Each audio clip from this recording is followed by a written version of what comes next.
one of the things you mentioned was the Messers. What's the Messers? Well, Messers is where I was born. So it's a place? Yeah. Messers will be bigger than Murray Harbour. Yeah. Oh, it be yes.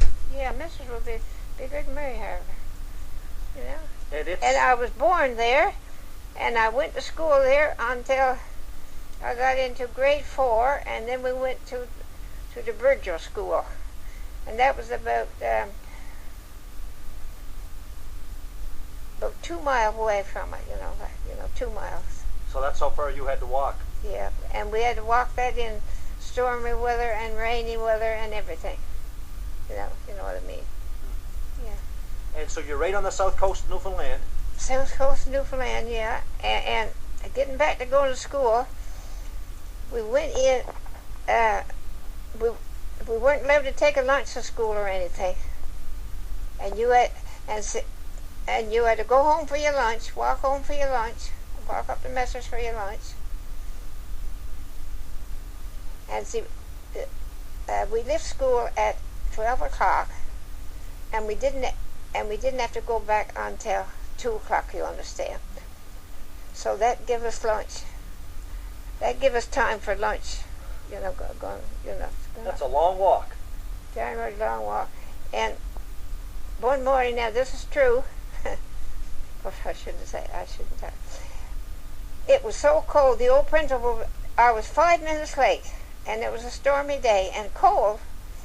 And he kept us out in the porch, where we had to hang our clothes. And it was that cold, I had my 2 big toes frozen. And I'm telling you, every year, the toenails came off until the last couple of years, since I've been, you know what I mean.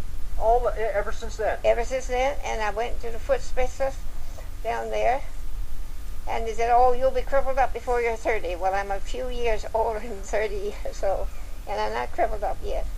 Well, now, what year were you born? I was born in 1912. 1912. November the 19th, 1912. That's the same year as the Titanic went down. As the Titanic went down. Did you ever hear anybody talking about that when you were a girl? Yeah, I did. My parents used to talk about it, and my uncles would come in, because there wasn't too much to talk about anyway, right? You know what I mean? And a couple of them had the radio, like, and we had, down at Burgeo,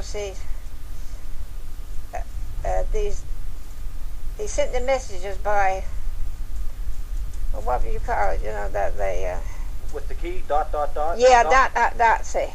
Yeah. Telegraph. Yeah.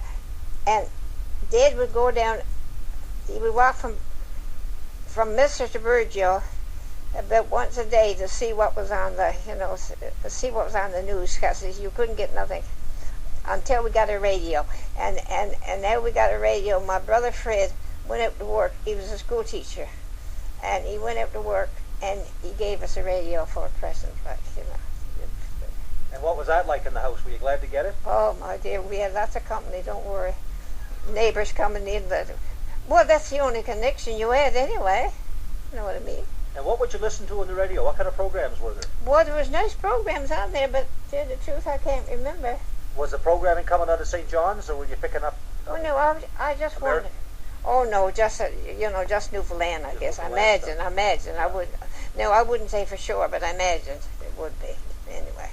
And when you were a girl, what was Burgeo like? Was there schooners and sailing vessels? Yeah. Well, I told you my brother Angus went over to Old Porto with a load of fish, Oh, over to Portugal? Yeah, the Portugal schooners would come to Burgeo, you understand. And Moulton was the one, yeah. John Moulton, I think his name was John. Yeah, John Moulton. He had fish, you understand. Well, the women had to dry the fish on the flakes. Yeah, on the beach.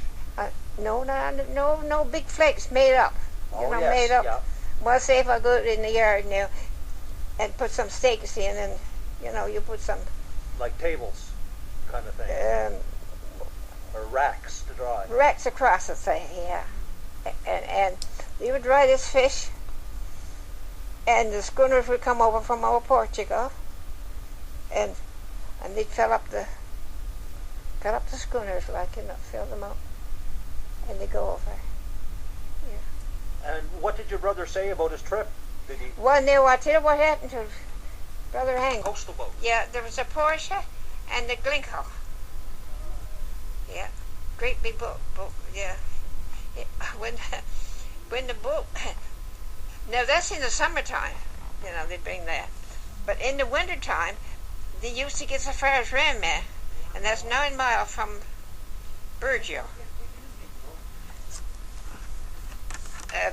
My brother and, well, maybe the next door neighbor, and they'd all get together, and they'd take their sleigh, and they'd go out on the ice and meet the boat, and the people on board the boat would lit down the barrel of flour, and they'd open it, and you take your share, and I'll take my share, and that's it. And then like that. And that was how it was done. That's how it was done. And if you wanted sugar, okay, because I remember mother and dad, and them days, now I can't the only thing I remember about sugar, it was in little cubes. And mother and well, I suppose if you had the money, you could get a sack, I guess you call it. I don't know what, yeah. And I used to love eating it. I used to sneak the. Sweet tooth. Yeah.